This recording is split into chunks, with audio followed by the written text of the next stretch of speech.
Sa puntong ito naman, Albert, ito pag-usapan natin, ang Philippine Red Cross o PRC ay mayroon pong programa na tinatawag na PRC Safeguard Membership. Uy, meron na pala ngayon. Oo, alamin natin ano ba ang detalye ukol dito. Kasama po natin sa ating linya ang manager ng Safety Services ng Philippine Red Cross, si Sir J. Lord Abrigado. Magandang umaga po, Sir J. Lord. Good morning, sir.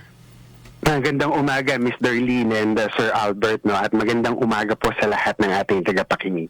Sir, ano po yung naging inspirasyon po ng PRC dito po sa PRC Safeguard Membership at paano po ito nagsimula? Ang Philippine Red Cross Safeguard Membership ay nagsimula pa mula sa isang layunin na ang bawat Pilipino ay dapat may agarang access sa tulong sa oras ng mga aksidente at sakuna. Actually, idea ito ng aming chairman and CEO na si Richard Gordon. Inilunsad ito, ang programang ito, upang mapalawak yung membership sa Philippine Red Cross. Tatandaan po natin na ang Philippine Red Cross is a non-government, non-profit organization. So, umaasa po kami sa funding at ng aming mga miyembro at ng mga donors. Kaya nag-isip ang Philippine Red Cross ng isang sustainable na fundraising activity. At ito nga ay ang aming PRC Safeguard membership. So ito ay simbolo ng malasakit para sa lahat ng Pilipino. So hindi lang ito upang ikaw ay magkaroon ng benepisyo, ngunit para makatulong din tayo sa mga iba nating kababayan, sapagkat ang pondo na makakalap mula dito sa aming membership card ay siyang ginagamit namin upang masustain ang mga life-saving services at activities ng Philippine Red Cross, katulad ng aming blood services, emergency medical services at ambulance operation, at of course, ang aming disaster response. Paano po yung kaibahan nito, Sir J. Lord, doon po sa mga HMO? Right. Ang safeguard ay hindi negosyo. Yun yung unang difference. So ito ay isang non-profit membership program. At again, ito ay para ma-sustain yung mga life-saving activities ng Philippine Red Cross.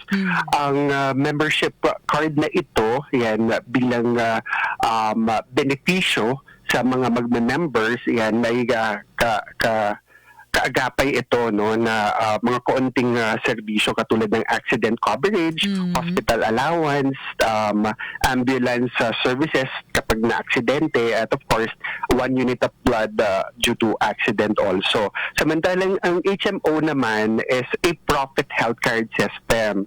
So ito ay ginagamit para sa komprehensibong gamutan katulad ng check-up, laboratory test, at iba pang serbisyong medikal. Kung iisipin, ang safeguard ay tulong sa oras ng emergency. At ang HMO naman ay pangangalaga sa pangkalahatan o kabuang kalusugan. Ayun, so pang emergency, malaking bagay po ito, sir, lalo na at ngayong panahon ay alam mo naman, Darlene, uso na rin yung mga sakit-sakit. Pero nabanggit ni Sir J. Lord yung membership program nila. Sino po yung qualified, sir, sa membership program ninyo? Dahil gusto naming mapalawak yung membership program ng Philippine Red Cross, nilawakan talaga namin yung coverage. So, ito ay mula sa 3 years old hanggang 85 years old. Basta residente ng Pilipinas at gustong maging bahagi at magkaroon ng access at makatulong sa ibang tao, maaari po silang sumali dito. Okay. Ano po yung scope, Sir J. Lord, na may mga nabanggit na kayo kanina, mga coverage po nitong membership card? Ang coverage ng membership card natin, unang-una, this is for accidents. Yan, accidental animal bites, kasama din po dengue. Yan, meron itong kasamang mga benepisyo, mga hospital allowance, 200 per day for 60 days. Yan, isang ambulance service sa ng aksidente, at isang blood bag sa sanhi din ng aksidente. Kung medyo fatal na ganyan, meron din po tayong accidental death benefits na 300,000 pesos, and medical reimbursement worth 10,000 pesos and burial assistance na 5,000 pesos. Yun, kasama pala yun doon Mm-hmm. sa fatal accident cases, sir, no, yung burial assistance. At paano naman po, Sir J. Lord, yung mga injury mula po sa mga high-risk occupations? And kung ang injury nangyari naman dahil sa trabaho na classified ay high risk, hindi po ito sakop katulad po ng mga men in uniform po natin dahil high risk and hindi po siya kasama. Kung motor accident na sanhi ng paglabag Pagkalasing. sa panuntunan ng Bawal yun. Yes, so po hindi po siya maisasama. Ayan. So pero kung aksidente naman ay nangyari at hindi work-related, ayan, maaari naman pong mag-claim na ng miyembro yung mga benepisyo. Yun, okay. Sir, paano po mag-register dito sa Philippine Red Cross Safeguard na ito? Kung interesado po kayo para sa Philippine Red Cross Safeguard, maaari niyo pong bisitahin ang aming website www.redcross.org.ph o maaari po kayong bumisita sa pinakamalapit na chapters ng Philippine Red Cross nationwide. Meron po kaming 102 chapters. Or maaari po kayong tumawag sa aming hotline 143. Ayan, madali lang po tandaan. Tatandaan pong Red Cross loves you. So 143 po ang i-dial natin. Or maaari din po silang mag-email sa members@redcross.org.ph. In the event of an accident, Sir J. Lord, ano po yung dapat gawin ng isang card holder? And agaran pong tumawag sa aming hotline 143. Ang pinaka-importante po dito ay ma-report natin sa aming operation center. Ang operation center po namin ay tumatakbo 24/7. So kung meron pong aksidente at pangangailangan, yan kahit na hindi safeguard related, pero serbisyo ng Philippine Red Cross, maaari pong mag-dial sa 143. Yan po ang hotline ng Philippine Red Cross.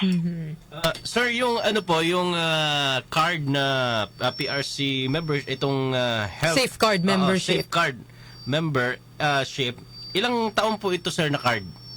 At gaya po ba ng PhilHealth na may mga beneficiaries din po?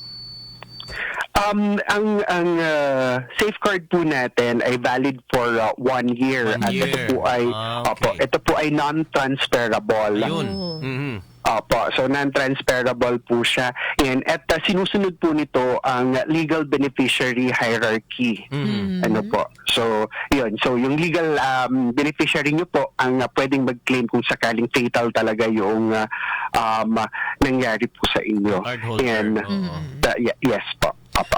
Yan, maraming salamat po, Sir J. Lord, sa pagpapaunlak po sa amin ngayong umaga. Ano na lang po yung mensahe ninyo para po sa ating mga kanyusik, sa publiko na interesado po sa PRC Safeguard membership at saang avenue sila maaaring magtanong in case para po, alam niyo naman, usong-uso mga scam ngayon. Baka meron pong mga manamantala, Sir J. Lord. Yan, ang Philippine Red Cross Safeguard po ay hindi lang proteksyon para sa sarili. Ito po ay isang paraan para maging bahagi ng mas malaking adhikain ng Red Cross, ang maging ligtas or magligtas ng buhay at magbigay ng pag-asa para sa ating mga kababayan.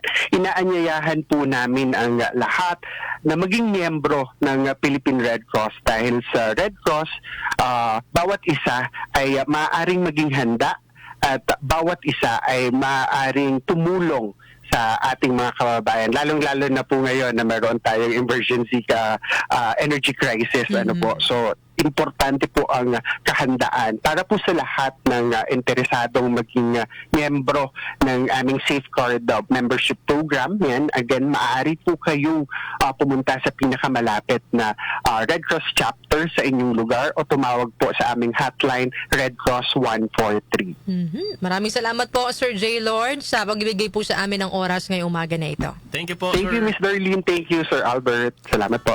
Yan, nakasama natin mga ka-music ang Manager and Safety Service Manager Safety Services ng Philippine Red Cross, Sir J. Lord Abrigado. Ayan, yung mga nabanggit kanina ni Sir, Oo. pwede niyong balikan sa ating live naman, Darlene. Correct. Maganda to, Yung no? Kasi lalo, Albert, hindi mo naman masasabi kailan mangyayari mga Opo, aksidente, oo. no? So, maganda na tayo ay may ganitong huhugutin Correct. in case of Yung nabanggit mga ni Sir emergency. kanina, lalo na yung pagtawag sa mga ambulansya. Oo. Pahirapan kasi yan, Darlene. Correct. Pagka doon ka, sasabay ka doon sa yung usual, yung mga Correct. mga Lalo under kung ng sa LGU. Yes, Oo, mahirap. Oo, Mahirap. kaya- Kasi ang dami rin ho kasi ng mga ina-attend na pa Pangangailangan pasyente. din. So yan, kung interesado kayo mga ka-music, no, ay punta lamang po kayo sa mga sa website ng PRC at sa iba pang mga branches po ng PRC para po ay malaman ninyo kung paano po Oo. ma-avail. At syempre, pwede, katulad na sabi mo kanina, pwedeng balikan Yes, yung oo. ating live kanina. Take note ha, 1 year ang validity and non-transferable yan. Yes.